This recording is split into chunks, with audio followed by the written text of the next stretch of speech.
So వ్యక్తి శాకాహారి కావాలి. అలాగే ప్రతి గ్రామంలోనే ప్రతి పల్లెలోనే కూడా మరి ఒక ధ్యాన మందిరం రావాలి. ప్రతి ఊర్లోనే ఒక దేవాలయం ఉన్నట్టుగా ఒక జ్ఞానాలయం కూడా ఉండాలని గురువుగారి ఆశయం.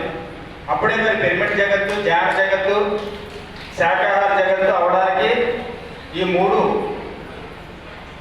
బాగా ఉపయోగపడతాయని చెప్పేసి మరి చెప్పారు జగద్గురు.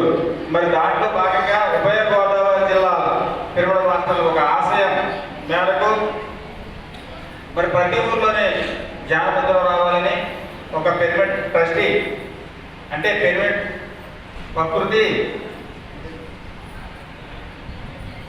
పిరమిడ్ ట్రస్టీ అని చెప్పి ఒక ట్రస్టీ పెట్టి దీనిలో ప్రతి ఒక్కరిని భాగస్వామ్యం చేసి, ఇక్కడ వశిష్ఠ గౌతమి మనకి తల్లి అయితే మరి ప్రతి పల్లెలోనే కూడా పిల్లలు కావాలి.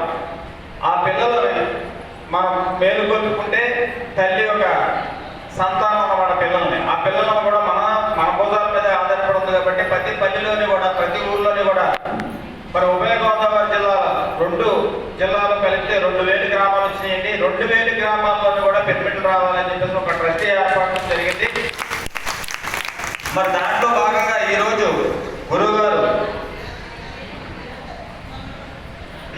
ఆత్మోత్సవం సందర్భంగా ఒక పాంప్లెట్ ఈరోజు రిలీజ్ చేయడం జరిగింది. ఈ తల్లిదండ్రుల చేత ఈ పాంప్లెట్ రిలీజ్ చేద్దాం రండి.